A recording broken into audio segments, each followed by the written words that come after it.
Olá, acadêmicos, olá, acadêmicas dos polos de Água Formosa, Buritis e Pompéu. Nossa aula, né, nossa quinta aula da disciplina Brasil Colônia 2 vai ser sobre a escravidão, né? É um acontecimento, uma questão muito importante nesse período que a gente precisa falar sobre ela e a gente precisa analisar. Pois bem, a gente vou trazer algumas imagens, né, para vocês e a gente vai trabalhar muito em cima dessas imagens, tá bom? Então tá. Então, boa aula para todos nós. Pessoal, é, aqui eu trouxe, né, a legislação brasileira atual, tá? Então, quando você digita no Google lá, né, sobre a lei do racismo, você vai encontrar várias leis, né? Por exemplo, se relacionar com a Constituição de 88. Eu coloquei essa coloquei lá a lei contra o racismo e apareceu aqui a lei 9.459 de 13 de maio de 1997, né? 13 de maio é uma data importante, porque é uma data onde é a data que o Estado brasileiro, né, extinguiu a escravidão, né? Recentemente essa data ela foi ressignificada para um dia de luta, né? No sentido de que é uma data que o movimento negro, por exemplo, né, eles preferem a, a data do dia 20 de novembro, né, que é a data de morte de Zumbi dos Palmares, tá? Então, é uma questão que envolve memória e que envolve disputa. Mas essa lei aqui, né, ela tem aqui o seu primeiro artigo, né, e que esses artigos eles mudaram a redação deles, né? Então, aqui agora diz que serão punidos na forma da lei os crimes resultantes da discriminação ou preconceito de raça, cor, etnia, religião ou procedência nacional, tá? Praticar, induzir ou incitar discriminação ou preconceito de raça, cor, etnia, religião, né? Então, isso dá pena de reclusão e multa. Aqui também tinha do nazismo, né? Da cruz suástica ou gamada, né? Que eu também aproveitei e coloquei. Hum, Aí eu fui procurar na Constituição, aparece aqui o artigo 5, né? E nele diz que todos são iguais perante a lei, sem distinção de qualquer natureza, garantindo-se aos brasileiros e aos estrangeiros residentes no país a inviolabilidade do direito à vida, à liberdade, à igualdade, à segurança e à propriedade nos termos seguintes. E depois vem a prática do racismo, constitui crime inafiançável e imprescritível, sujeito à pena de reclusão nos termos da lei. Então, essa é a lei que a legislação brasileira traz para a gente, né? Então, hoje, 2024, a gente tem nas nossas, na nossa Carta Magna e nas nossas legislações, né, um texto que condena a prática do racismo, né? Mas e por que foi necessário uma lei condenando a prática do racismo? Então, a gente vai voltar aqui, vamos voltar no século XIX. Vamos voltar no século XVIII, vamos voltar em muitos períodos da história, né, para a gente entender um pouco isso. Eu trouxe aqui umas observações feitas por Charles Darwin, né, Darwin, sobre a escravidão no Brasil, no período que ele esteve por aqui, né, quando ele estava dando a volta aí ao mundo, né, percorrendo, viajando, e colhendo informações, né, sobre a flora e a fauna, né, no navio Beagle. Então, ali por volta de 1832, ele ficou uns tempos no Rio de Janeiro e ele fez anotações no seu diário. Essas anotações vieram a público agora em uma reportagem da BBC e que eu descobri há tempos atrás, deve ter uns 2 anos, né, um ano e pouco, mais ou menos, e eu achei interessante trazer aqui. Então, em uma das anotações mencionadas no Diário de Darwin, ele escreveu sobre como era a sociedade brasileira do Rio de Janeiro, que ele viu, né, e que ele vivenciou durante o período que aqui morou. Ele mencionou o caso de uma senhora que morava em uma casa em frente ao local que ele estava hospedado, né, e essa senhora guardava parafusos para torturar suas escravas domésticas, quebrando-lhes o dedo, né? Em outro momento, ele conta, ele faz um relato que ele vai definir como uma situação que marcou muito ele, né? Segundo ele, abre aspas, mais que qualquer história de crueldade. E esse episódio, né, começa quando Darwin tenta se comunicar com um homem que era escravizado, que o acompanhava em um bar. E enquanto Darwin gesticulava de forma efusiva, né, para tentar se fazer entender, ele acaba aproximando a mão no rosto do homem. Aí ele acaba aproximando a mão, né, no rosto do homem, que assustado baixa os braços. E aí vai uma inferência de Darwin, né? Ele pensava que o naturalista queria bater em seu rosto e abriu a guarda para que ele pudesse fazê-lo. Então imaginemos aí Darwin, né? E um homem corpulento, grande, né? Na sua frente e ele tentando se comunicar com as mãos, né? E aí o homem, né, que é o escravizado, recua, abaixa a cabeça e é, como se tivesse ele permitindo que ele o repreendesse. E Darwin faz uma análise no seu próprio diário, né? Diz ele, abre aspas, nunca vou esquecer meu sentimento de surpresa, repugnância e vergonha por ver um homem grande e forte, com medo de se defender do que ele pensava ser um tapa em seu rosto. Aquele homem fora treinado para se habituar a um nível de degradação maior do que o da escravização de qualquer animal indefeso. Isso aqui, né, que Darwin tá dizendo para gente, faz parte, né, de um projeto de convencimento, né, da sociedade branca lá daquele período, né, da escravidão moderna, porque a gente está mencionando aqui a escravidão por cor da pele, e não a escravidão da Grécia ou de Roma, por exemplo, né? Que é uma forma que as pessoas encontraram, e falando isso de uma forma bem resumida, né? Os africanos, né, as pessoas negras dali, elas foram de alguma forma convencidas de que elas eram inferiores, né? E esse convencimento, ele se dava cotidianamente, diariamente, né? Então você tem que dar um jeito de convencer a pessoa que ela é inferior por conta da sua religião, por conta da sua cor da pele, por conta dos seus traços físicos, por conta do seu cabelo, né? E a colonização ela fez isso, tá? E isso, né, causou um mal que a gente está passando por ele até hoje, né? Aí a gente sai lá do século XIX, né, das observações feitas por Darwin em seu diário, e a gente vem para o ano de 2020, 2003, né, com o congolês, que é naturalizado brasileiro, Kabengele Munanga. Ele proferiu uma palestra no Rio de Janeiro, né, em uma instituição que produz estudos sobre a questão do racismo no Brasil, e é um artigo bem interessante. Essa palestra dele foi transformada em artigo e está publicada, está no Guelé 10. Eu coloquei lá no final, caso vocês tenham interesse, é só fazer a pesquisa no Google que vai aparecer. Então, aspas aqui para Kabengele Munanga, né, ele diz em um determinado momento que no século XIX, século XVIII, a cor da pele foi considerada como um critério fundamental e divisor d'água entre as chamadas raças, né?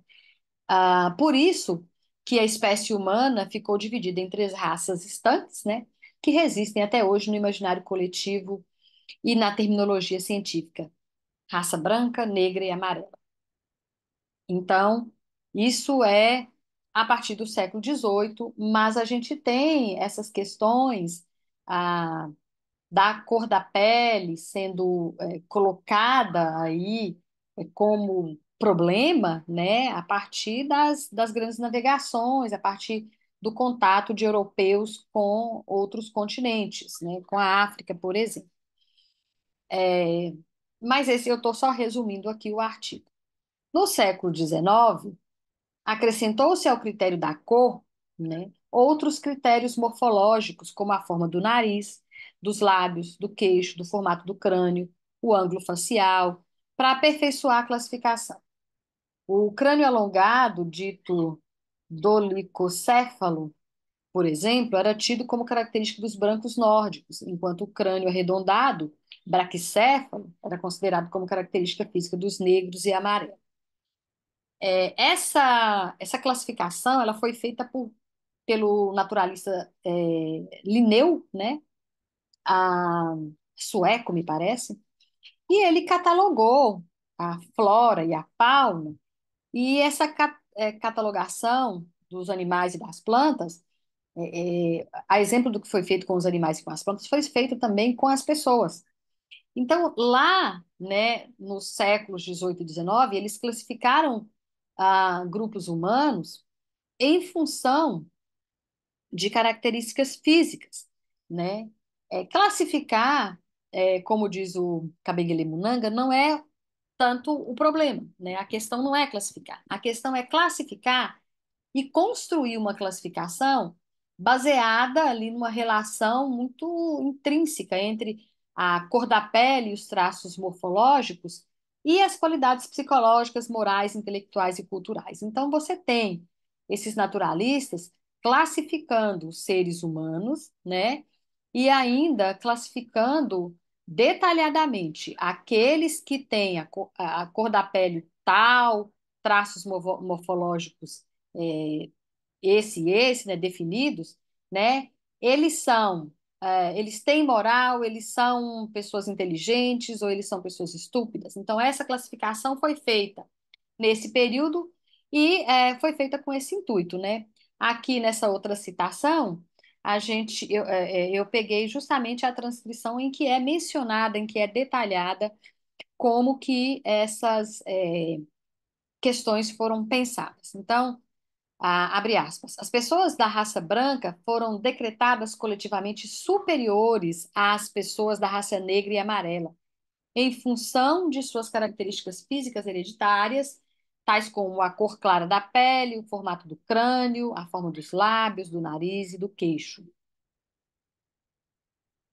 Que, segundo pensavam, os tornavam mais bonitos, mais inteligentes, mais honestos, mais inventivos e, consequentemente, mais aptos para dirigir e dominar as outras raças, né, entre aspas, que eu estou colocando ali não está. Principalmente a negra, mais escura de todas e, consequentemente, considerada como a mais estúpida, mais emocional, menos honesta, menos inteligente e, portanto, a mais sujeita à escravidão e a todas as formas de dominação. Então, a classificação feita lá no século XVIII e XIX, né, ela promoveu essa hierarquia, né, entre aqueles que podem dominar, que podem administrar, organizar, e aqueles que podem e devem ser dominados, administrados, né, que são considerados os inferiores. Ainda lá no artigo de Kabengele Munanga, ele menciona, né, como que essa divisão foi feita. Então, aqui a gente tem a divisão dos americanos, né, de quem seria a raça americana, asiática, africana e europeia. O americano seria aquele nativo proveniente do continente novo, que estava se descobrindo naquele momento, né, América, né? E ele foi classificado como moreno, colérico, cabeçudo, amante da liberdade, governado pelo hábito e com corpo pintado, né? São os grupos nativos conhecidos como indígenas, né? E o asiático foi classificado como amarelo, melancólico, governado pela opinião e pelos preconceitos, e como aquele que usa roupas largas. O africano foi classificado como negro, flegmático, que é lento, né? Astucioso, preguiçoso, negligente, governado pela vontade de seus chefes, e ainda untava o corpo com óleo ou gordura, e sua mulher tinha vulva, perdão, pendente, e quando amamenta, seus seios se tornam moles e alongados. O europeu, ele foi classificado como branco, sanguíneo, musculoso, engenhoso, inventivo, governado pelas leis, e com aquele que usa roupas apertadas. É, perdão pelo erro de digitação aqui, é apertadas. Então, ser governado pelas leis quer dizer que você tem lei, né? Você obedece ao rei, né, ou às leis, né? E aí a gente vai para um outro tempo histórico, que é o da escravidão no Brasil, né? Que é um tempo bem próximo desse aí, né? Do século XVIII, XIX, mas a escravidão aqui, ela começa antes. Já começa, né? Lá, meados de 1500, né? Pouco antes, né? E aqui eu trago duas imagens que são representativas aí, né? Algumas das imagens representativas da escravidão no Brasil, que é a figura de uma ama de leite, babá e ama de leite, com o menino que ela cuida, né? Essa foto aqui, ela é da província de Pernambuco, né? Do século XIX, final do século XIX. Não sabemos o nome da mulher, mas o nome da criança é divulgado. Eu aqui não anotei aqui. A outra imagem aqui é de uma mulher escravizada, né? É uma pintura de Etienne, né? E é pintura em aquarela. É uma mulher que sofreu um castigo. Falaremos mais adiante. Então, a gente começa, né, a tratar aqui da questão da escravidão no Brasil. Tá? E como eu mencionei, vocês vão ter um texto para ler, onde fala lá sobre o trabalhador escravo, tá? Você já tem em mente muitas coisas que vocês viram em Colônia 1, com o professor João Paulo, e tudo aquilo que a gente já estudou em Colônia 2, né? Então eu não vou ficar falando muito sobre como que a escravidão chegou, e essas coisas, não, né? É, isso aí já tem no material que vocês têm. Então, aqui a gente vai tratar de algumas imagens, né, de alguns documentos que eu trouxe para vocês. Isso aqui é uma relação, uma contagem, né, dos escravos de várias fazendas, né? Então, esses documentos eles estão disponíveis aí nos arquivos, né, no Arquivo Nacional, na Biblioteca Nacional e por aí vai. Então, aqui é a relação de escravos da fazenda, das fazendas da inspeção de Nossa Senhora de Nazaré, né? E é preciso muita prática para ler esse tipo de escrita aqui. Algumas coisas são bem claras, bem visíveis para a gente, mas outras, inclusive eu tive que pedir ajuda para alguns colegas que trabalham e pesquisam o século XVII, XVIII e XIX. Então, o que que eu fiz foi trazer, isso aqui é a relação, né? Então, aqui os escravizados, hoje a gente fala o termo escravizado, mas na época eles usavam escravos, e em muitos textos que vocês vão ler vai estar a palavra escravo, porque são textos mais antigos, né, do início do século XXI, mas hoje, né, a gente já tenta abandonar a ideia de falar escravo, e utilizar mais a palavra escravizado. Isso porque, gente, só abrindo esse parêntese aqui, porque ninguém nasce escravo, tá? A gente tem no nosso DNA, né, várias, é genético mesmo, é a nossa cor da pele, né? A nossa altura, a cor dos nossos olhos, né? São questões que a gente herda dos nossos antepassados. Mas a gente não tem um gene dizendo que a gente é escravo, né? Quem determina se fulano A, B ou C é escravo, escravizado ou não é a sociedade, com suas relações de poder, né? Então, por isso que a gente opta por utilizar a palavra escravizado. Então, nós temos aqui, né, a relação de escravizados, tá, da fazenda, das fazendas da inspeção de Nossa Senhora de Nazaré, e aqui são várias fazendas, né? Aqui, e aqui constam os nomes, né, de onde que a pessoa veio e a idade dele, e uma observação na frente, o que foi o que eu procurei transcrever aqui. Então, Antônio Angola, ele já tinha 83 anos. Na frente está escrito assim: já não serve. Isso significa, obviamente, que aquela pessoa já não dava conta de fazer mais nada, com 83 anos, né? Hoje já é mais complicado, naquela época, muito mais. Aqui, Anastácia Crioula, tinha a idade de 33 anos. Temos um outro aqui, que eu coloquei Branina crioula, mas é possível que seja outro nome, né? Eu não tenho conseguido identificar. Mas já está em outra relação. 73 anos e também consta lá na frente que já não serve. A relação da fazenda casa da residência tem, tem vários, né? Mas eu coloquei aqueles que têm a observação. Os mais jovens, né? Temos aqui relação de pessoas de todas as idades, de 70 anos, de 50, de 30, de 20, de 10, de 13, de 15, de 6 anos, de 2 meses, né? E eu optei por pegar aqueles que têm essa observação. Miguel Angola, 73 anos, consta que ele é quebrado das virilhas, possivelmente algum tipo de sequela, né?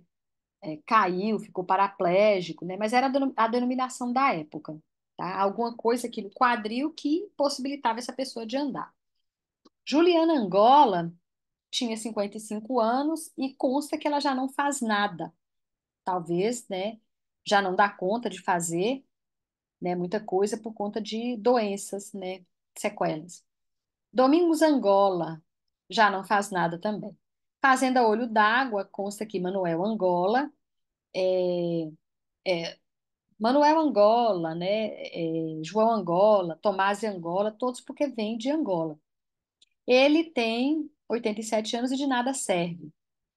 João Angola, 53 anos, algo como doente de Berne. Berne é um parasita, né, que entra no corpo, é um verme mesmo, né, e ele fica na pele da pessoa, né.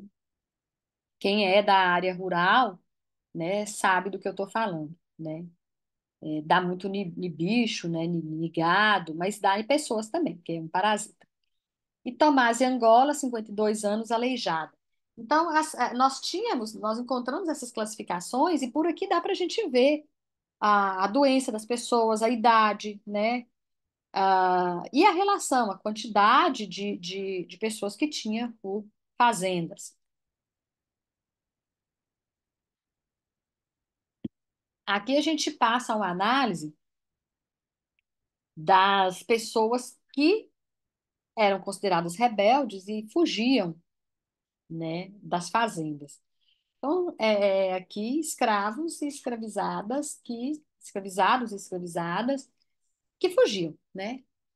Então, ao longo do século XIX, jornais de todo o Brasil publicavam anúncios de venda e de aluguel de escravizados e de recompensas para quem encontrasse os que tinham fugido, né, ou aquelas que tinham fugido.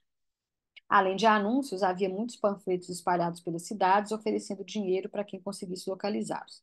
Aqui a gente tem o caso de Fortunato, né? Então, isso aqui é um panfleto da época, né? Que foi localizado em arquivos. E consta aqui que no dia 18 de outubro de 1854, o escravo crioulo de nome Fortunato, de vinte e tantos anos de idade, com a falta de dentes na frente, com pouco ou nenhuma barba, baixo, reforçado e picado de bexigas, que teve há poucos anos, é muito pachola, mal encarado, fala apressado e com a boca cheia, olhando para o chão. Costuma, às vezes, andar calçado, intitulando-se Forro, e dizendo chamar-se Fortunato Lopes da Silva. Sabe cozinhar, trabalhar de encadernador e entende de plantações de roça, donde é natural. Quem o prender, entregar à prisão e avisar na corte ao seu senhor Eduardo Leimert, Rua da Quitanda, 77, receberá 50. Estou acreditando que é 50 mil réis de gratificação. Foi publicado no Rio de Janeiro, né? Uma tipografia, né? Universal do Lemé, que é o dono dele, Rua dos Inválidos, 61B. Então, aqui a gente tem uma pessoa que perdeu o seu escravo, né? O seu escravizado, e colocou uma notícia nos jornais, né? Nas folhas públicas, os jornais eram chamados de folhas públicas, ou então em panfletos, e afixavam esses panfletos nas casas, né, nos muros. E aqui a gente pode, tem algumas informações para a gente, né? A, a, o tipo físico de Fortunato, né? E também, por exemplo, fala que foi picado de bexigas, que ele teve há poucos anos. Bexiga era o nome dado para quem teve varíola, então ele tem sequelas de varíola. Em outros anúncios, a gente vê outras questões sendo trabalhadas. Aqui, por exemplo, a gente vê que ele, né, sabia fazer de quase tudo: cozinhar, trabalhar de encadernador, tá? Entendia de plantação. Então, era uma pessoa que sabia, que tinha profissão, que tinha um trabalho, que sabia exercer um ofício. Ele produzia, né? Aqui outro anúncio, né, que vai dizer que a 12 de junho de 1854 fugiu da fazenda do Marquês de Paraná, no Porto Novo do Cunha, o escravo Marcelino, pardo pernambucano, de estatura regular, magro, cabelo pouco crespo, olhos regulares, nariz afilado, bons dentes com princípio de barba e com uma ferida na perna esquerda. Sabe o ofício de sapateiro e levou duas calças de algodão azul já usadas, duas camisas de algodão americano, uma japona de baitão, duas mantas de algodão de Minas e um chapéu de pelo de lebre já usado. Quem o prender ou der notícia certa do lugar onde se acha, receberá 100.000 réis de gratificação. Rio de Janeiro, 8 de março de 1855. É... Aqui a gente tem outras informações igualmente interessantes. Por exemplo, o Marcelino, né? Ele é pardo. Então, se ele é pardo, né? Ele é claro, né? Da minha cor, por exemplo, né? Isso é um indicativo da miscigenação. Muitas vezes, né? Essa união, ela era forçada, ela era violenta, né? Pelo estupro, mas casos aconteceram também, né? Da união ser de boa vontade, ser consensual, tá? Então aqui já indica para a gente a miscigenação, tá?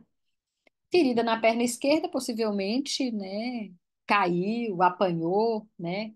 E aqui a gente já observa, ó, camisas de algodão americano, duas calças de algodão azul. São tecidos aqui nessa época o Brasil já era independente, né? Mas ele importava isso da Inglaterra, né? Ou em algum momento anterior ele importava da Inglaterra, né? Lá, antes de se tornar ser independente, quando o Dom João VI chegou por aqui, né, e abriu os portos às nações amigas, esse tecido era comprado da Inglaterra. Aqui tem uma dos anúncios de jornais que causam mais espanto, né? Aqui a gente tem aqui 8 anúncios, né, de pessoas, tá? No texto que vocês vão ler, que é o texto da Silvia Runo de Lara, o trabalhador escravo, ela menciona aqui também, né, que havia escravizados que trabalhavam como pescadores, levavam recados, objetos para seus senhores, eles eram lavadeiros, lavadeiras, cozinheiras, né, e faziam serviços de portas adentro. E existia vários ofícios, né? Sapateiros, tecelões, carpinteiros, celeiros, alfaiates, pedreiros, costureiras, barbeiros, paneiros e até mesmo um cirurgião. Nessa OLX do século XIX, eu estou chamando de OLX porque é um lugar que eles estão aqui anunciando, né? Aqui a gente tem vende-se uma preta de meia-idade, de casa de família, que sabe cozinhar, lavar e engomar. Os mais velhos vão lembrar o que é engomar, né? Que é o ato de passar a roupa numa água com maisena ou com goma, né, para que ela fique, principalmente roupa de linho, para que ao passar ela ficasse durinha. Vende-se um bom moleque de 19 anos, perfeito maquinista. Vende-se um preto moço, sabendo trabalhar em máquinas a vapor. Uma preta perfeita em todo o serviço, por preço barato, porque ela leva consigo 2 engenos, né? Ela tem 2 filhos, 2 crianças pequenas. Vende-se de casa particular uma pardinha clara, de 13 anos, de idade, muito galante. É bom a gente lembrar que as meninas, as escravizadas, como essa pardinha de 13 anos, elas é que iniciavam os filhos dos senhores na vida sexual, né? Elas sabiam todo o serviço doméstico, tá? Então, ao lado, aqui as pessoas sendo anunciadas ao lado, por exemplo, de alguém que está vendendo uma casa, né, da rua de Dona Minervina, 2A, né? E vende-se também uma grande chácara em terreno próprio, toda arborizada. Então, aqui a gente tem anúncios, né, de casa, de chácaras, né, ao lado de anúncio de pessoas, né, pessoas sendo vendidas, né. Isso dá para a gente uma dimensão do valor que essas pessoas tinham, né. Outro exemplo de escravo fugido, né, 8 de outubro do ano, aqui não consta o ano, né, mas consta que fugiu da fazenda do Bom Retiro, propriedade do doutor Francisco Antônio de Araújo, o escravo José, pardo claro, 22 anos de idade, estatura regular, cheio de corpo, né? Com a falta de um dente na frente, do lado superior, cabelos avermelhados, orelha roxa. Eu não consigo entender porque essa orelha roxa. Fala macia e andar vagaroso. Intitula-se Forro e, quando fugiu a primeira vez, esteve contratado como camarada em uma fazenda em Capivari. Então, uma das estratégias dos escravizados era fugir para bem longe, né? Quanto mais longe, melhor. Trocar o nome, né? E se intitular o forreado, né? E aí, daí as pessoas colocam essas informações aqui. Muitas vezes um ia passando para o outro, né? Até chegar ao ouvido do dono, né, que o seu escravizado tinha fugido e estava fazendo determinadas coisas, né? Vende-se uma mulata de 38 anos com um filho de 3 anos, de cor clara, e compra-se uma negrinha de 10 a 12 anos, né? Já para começar nos serviços de casa. Aqui eu trago para vocês uma denúncia de violência extrema, né? Essa pessoa estava viajando e viu uma cena e colocou, relatou essa cena e levou ao jornal, né? E o que que ele diz aqui? Ele diz o seguinte: em uma casinha na estrada onde mora João de Souza Dias Guimarães, castigava a mulher deste a uma escrava, e este estava na cidade de onde chegou espirituoso. Quando vocês verem espirituoso, é porque ele tomou bebida alcoólica, ele bebeu bebida alcoólica, é cachaça, né? E, informado do caso, passou a dar pancadas na dita escrava com um pau que trazia.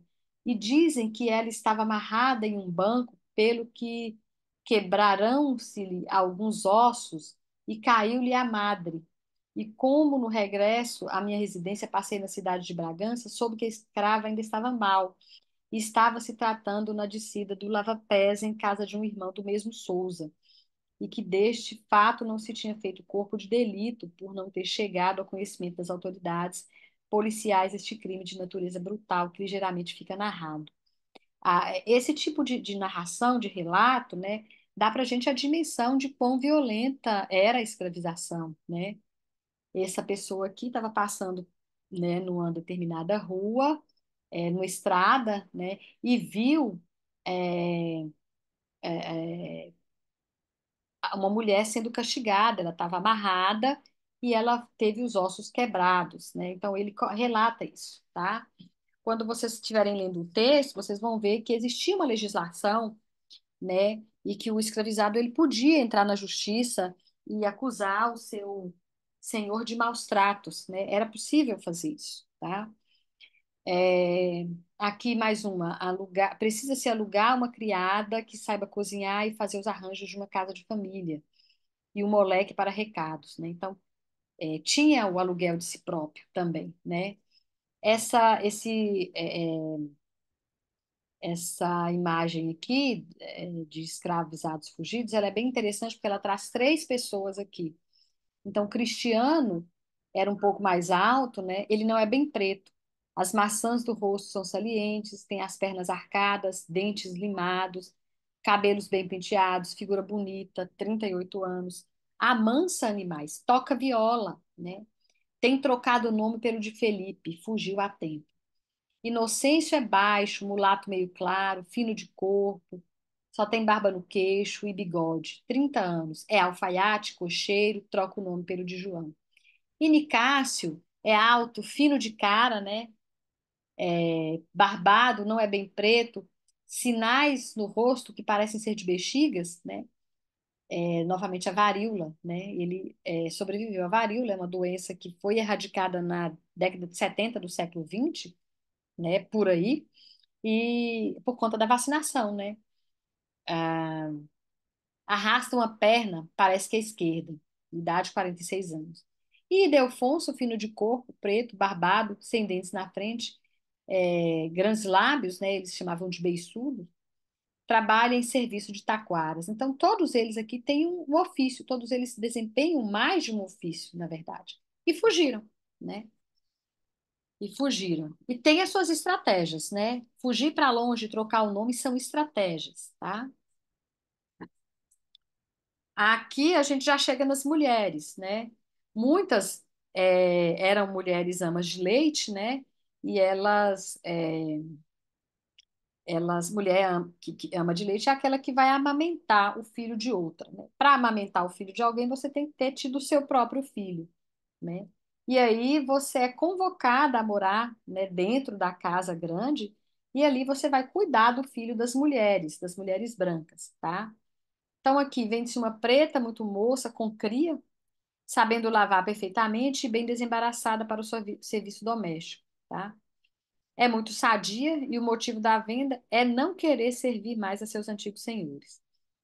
Então aqui a gente vê um caso interessante, é de uma mulher que por algum motivo ela não quer mais servir e eles conseguiram organizar ali, elas conseguiram entrar num acordo para que ela fosse vendida, né?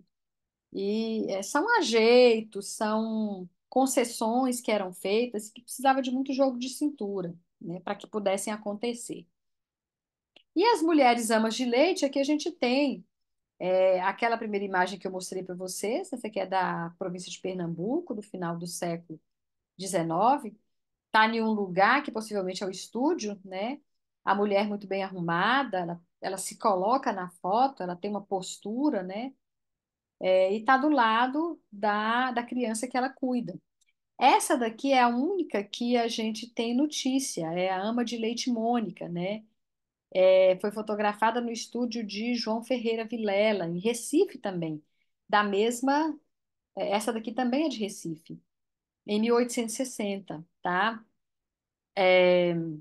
E essa Mônica, ela foi fotografada aqui, ao lado dessa criança, e ela foi fotografada aqui, já que em 1800, possivelmente entre 1877 e 1882. É a mesma mulher, né? Só que com outra criança, que ela está com uma mulher, que possivelmente é um menino. Então, ela deve ter vivido muitos anos na mesma casa, como escrava, né, e ama de leite, né? E até ela viu essas crianças crescerem, né? Então, é a única que a gente tem registro, é que ela já está bem velha e que ela está mais nova, tá? Então, as amas de leite, muitas vezes, assim, a gente não tem a- uma informação de todas as amas de leite, né? Mas quando uma mulher se torna uma ama de leite, é porque ela já teve, né, o seu filho, e aí ela é levada para casa grande para cuidar do filho da mulher branca e amamentar. Então, se você está amamentando uma criança, a outra, né, o seu filho está ficando de lado, né? Ou ele morreu, ou se ele não morreu, ele está sendo criado por outros, na senzala, né? Por exemplo.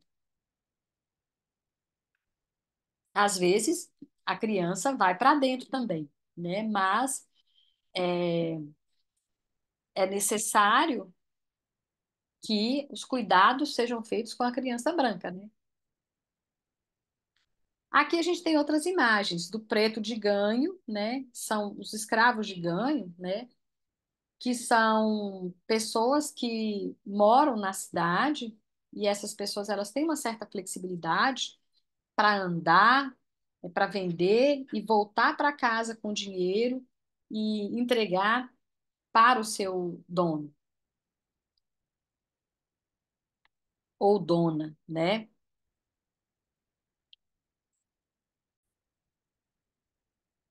Então, a gente observa aqui que elas estão descalças, né? Era uma questão importante na época, os escravizados não calçavam, né?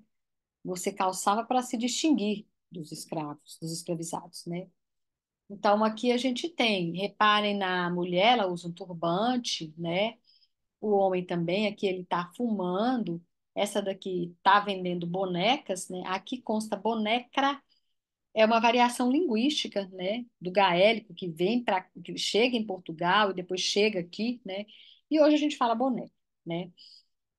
Então, são escravos de ganho, né, escravizados de ganho, pretos de ganho, que têm a função. Eles têm aí uma certa flexibilidade, eles saem às ruas, vendem e depois voltam. Precisava de ter uma certa confiança ali, né, para que essas pessoas não fugissem. Aqui a gente tem um caçador de recompensas, que é aquela pessoa, né, normalmente do sexo masculino, que olhava aqueles anúncios e iam atrás daquelas pessoas fugidas. Eles eram treinados para isso, né? E muitas vezes eles eram também negros, né? Ou libertos, ou pessoas pardos, né? Que eram pagos para isso. Eles eram caçadores de recompensa, tá? E aqui a gente tem um capturando um outro fugido. Aqui a gente tem uma flagelação pública, né? É uma pintura de Debré, que está no livro dele, Viagem Pitoresca e Histórica ao Brasil. Então, a gente pode fazer uma leitura também dessa imagem aqui. Nós temos um homem que está atrelado em um pau, né, em um tronco, né?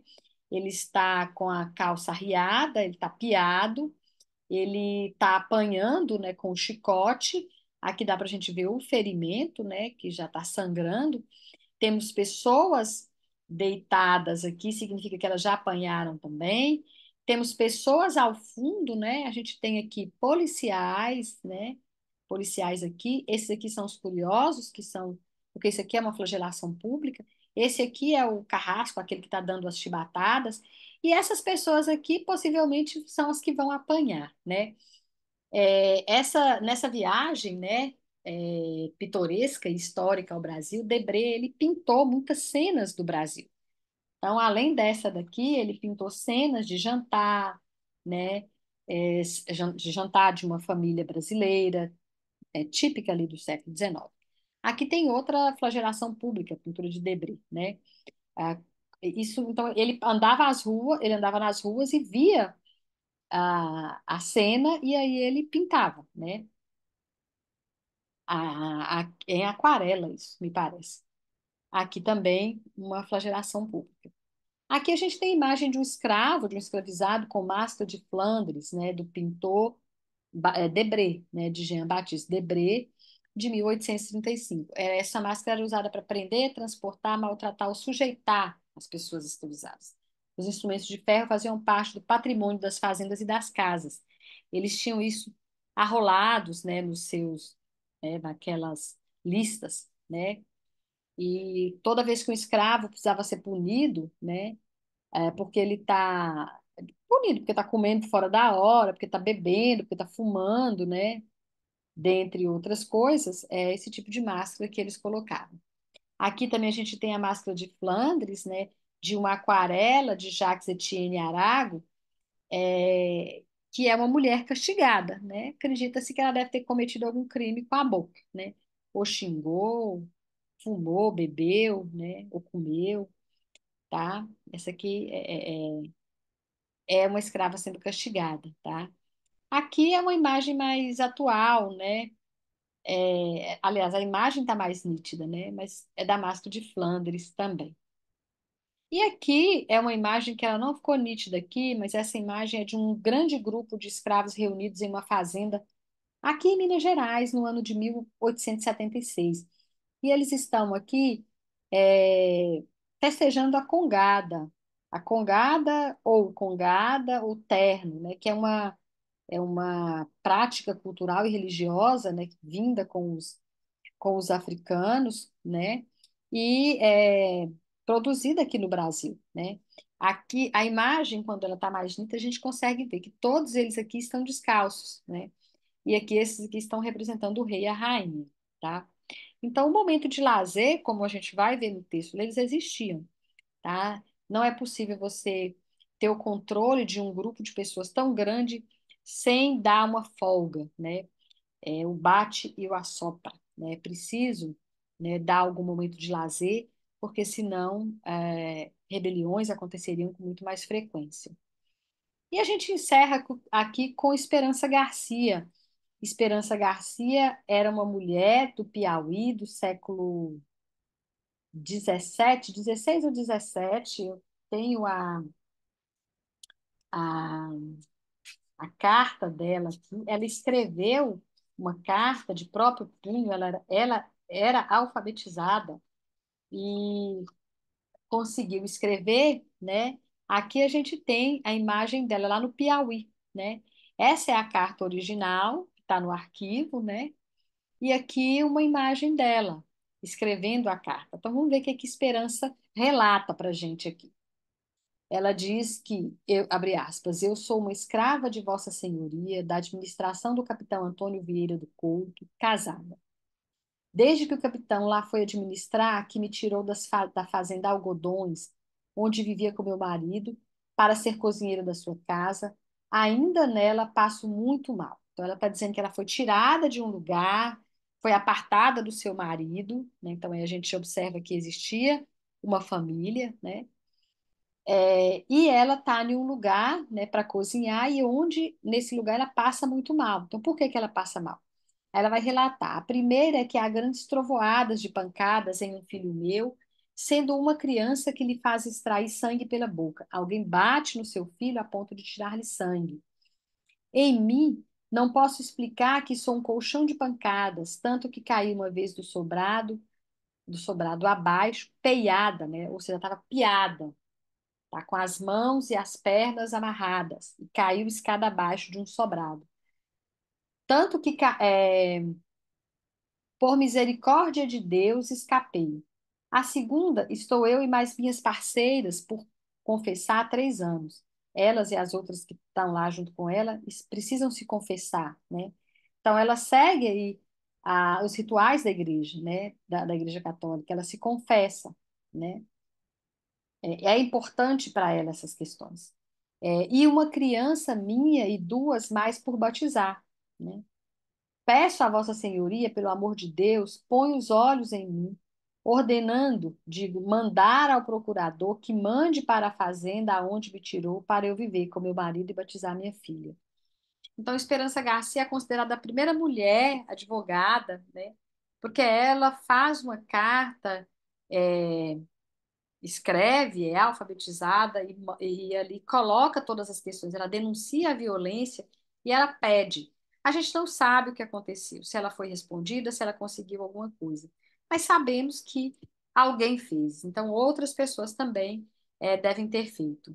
Aqui, né, como eu já tinha mostrado, a estátua de Esperança Garcia, que está lá no Piauí, ao lado da carta dela. Aqui, eu trouxe aqui o endereço, né, do Guelé 10, onde tem muito mais coisas sobre as mulheres negras para quem tiver interesse, tá? Então, ao analisar esses anúncios, pessoal, o que que a gente pode dizer sobre o sistema escravista brasileiro e sobre a vida do escravizado, né? O que que significava ser escravizado? Qual a importância da família, né? Quais requisitos dos tempos da escravidão a gente encontra no século XXI? Escravo ou escravizado? Eu já falei sobre isso, né? Mas o que você pensa acerca disso, né? Aqui as nossas referências, vocês vão ler esse texto, né, da Silvia Runo de Lara, Campos da Violência, o livro, né? O texto é O Trabalhador Escravo, tá? E aqui as outras textos que eu trouxe alguma coisa aqui, né? O do Camille Munanga, o da Jonice Procópio, que é uma colega aqui da Unimontes, mas que também utilizou a Silvia Runo de Lara, e aqui o Guielé 10, tá? Pessoal, eu espero que vocês tenham é, gostado da aula, né?